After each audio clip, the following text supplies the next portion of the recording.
Hello guys, আসসালামু আলাইকুম। Welcome back to my channel. প্রতিদিনের মতো আজকে হাজির হয়ে গেলাম সাইমা ইসলাম স্টোরিতে। আমি ফাহিমা। আশা করছি সকালে ভালো আছেন।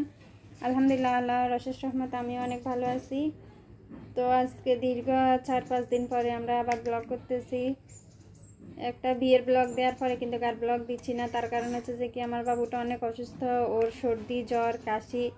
আপনারা দোয়া করবেন ও যেন তাড়াতাড়ি সুস্থ হয়ে যায়। ও অনেক ঘরের মধ্যে অনেক কিন্তু হাসাহাসি দুষ্টুমি খেলাধুলা করে, এগুলো দেখলে অনেক ভালো লাগে। আর ও যদি চুপ হয়ে যায় মনে হয় যে আমাদের পুরা ঘরের সবাই হচ্ছে যে কি চুপ হয়ে যায়।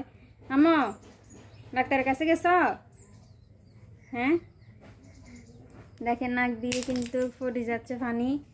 ও অনেক অসুস্থ, কারণ বাইরে হচ্ছে যে কি আমাদের যে বাইরে এই জায়গাটার মধ্যে কিন্তু ও পাড়ায় পাড়ায় একদম মানে নিজের অসুখ নিজে ডাকি আনছে। আম্মু কিছু বলবা? কি বলবা?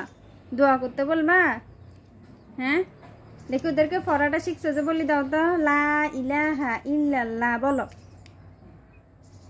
তো গাইজ, আমার মেয়েটা কিন্তু কালিমা শিখতেছে। সবাই দোয়া করবেন যেন ওকে সম্পূর্ণভাবে শিখাতে পারি।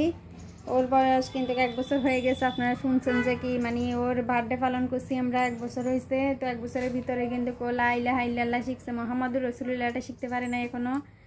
তো সবাই দোয়া করবেন। ও মাঝে মধ্যে বলে, এখন হয়তো বলতেছেন আম্মু পড়ি শুনে দাও তো, লা ইলাহা বলো বলো, লা ইলাহা ইল্লাল্লাহু।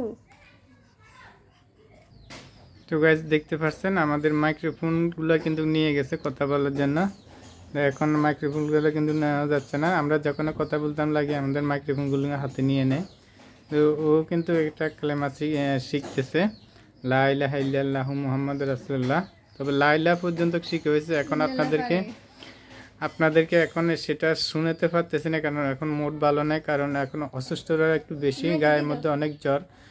কালকে একটা অ্যান্টিবায়োটিকে ওষুধ আনার কথা ছিল কিন্তু আনি নেই। ডাক্তারে বলছিল যে কি এখন অ্যান্টিবায়োটিক ওষুধটা দেওয়া যাবে না, কারণ প্রথম পর্যায়ে যে অসুস্থ হলে বা একটু জ্বর আসলে কিন্তু অ্যান্টিবায়োটিক দেওয়া হয় না, নর্মাল থেকে একটা ওষুধটা দেওয়া হতো। সে কারণে কিন্তু আমরা অ্যান্টিবায়োটিকটা আনি নাই। তো এই দেখেন লা ইলাহা বলছিল, দেখি বলতে পারি কিনা লা ইলাহা। তো আমরা এখন ওষুধটা খাওয়াচ্ছি রেনেবো ওষুধটা আসলে নর্মাল ওষুধটা দিয়েছে বা অ্যান্টিবায়োটিক হাই অ্যান্টিবায়োটিক দিয়ে নেয়, সেজন্য কিন্তু এখনও জ্বরটা যাচ্ছে না। আজকে 2 দিন ধরে কিন্তু অনেকটা অসুস্থ। তো আমাদের চ্যানেলটা করাই কিন্তু একমাত্র উদ্দেশ্য সাইমা ইসলাম আমার মেয়ের নামে। দেখতেছেন আমার মেয়েটা যখন বড় হবে, ও যখন বড় হয়ে তখন কিন্তু চ্যানেলটা পরিচালনা করবে, সেজন্য আমরা একটু একটু করে উঠিয়ে দিচ্ছি তাকে। তো সামনের দিনগুলোতে কিন্তু তার সবসময় তার ভিডিওগুলো আসবে। তো আমরা জাস্ট ভিডিও চ্যানেলটাকে উপরে গ্রোথ করার জন্য সেজন্য কিন্তু আমরা ভিডিওগুলো বানাচ্ছি। আমাদের জন্য দোয়া করবেন, আমাদের মেয়ের জন্য দোয়া করবেন। অনেকেই কিন্তু বলতেছেন ভাই আপনার যে ক্যাটাগরি ছিলেন এই ক্যাটাগরিটা কেন উল্টিয়ে দিয়েছেন। ভাই আসলে যে ক্যাটাগরি থাকি এই ক্যাটাগরিতে ভিউজ হয় না মূলত, সে কারণে কিন্তু ক্যাটাগরিটা উল্টিয়ে দিয়েছি। তো আমার যারা আগে ভিউজগুলো রয়েছেন, আমার খামারি বাইরে রয়েছেন, আপনারা অবশ্যই যদি ভালো না লাগে আপনারা আনসাবস্ক্রাইব করে চলে যেতে পারেন। আপনাদেরকে আমি জোর করে ধরে রাখতে পারবো না, কারণ অনেকে কিন্তু আমার ভিডিওগুলো দেখে না।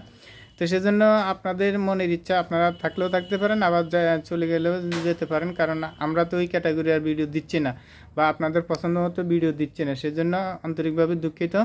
তো সবসময় আমাদের ব্লগ ভিডিওগুলো পাবেন, আমরা সারাদিন কী করে আমাদের লাইফস্টাইলগুলো আপনারা পাবেন। তো যারা আমাদের চ্যানেলে নতুন আছেন চ্যানেলটা সাবস্ক্রাইব করে পাশে থাকবেন, আর যারা সাবস্ক্রাইব করছেন তাদেরকে অসংখ্য ধন্যবাদ জানিয়ে আজকের মতো বিদায় নিচ্ছি। আল্লাহ হাফেজ।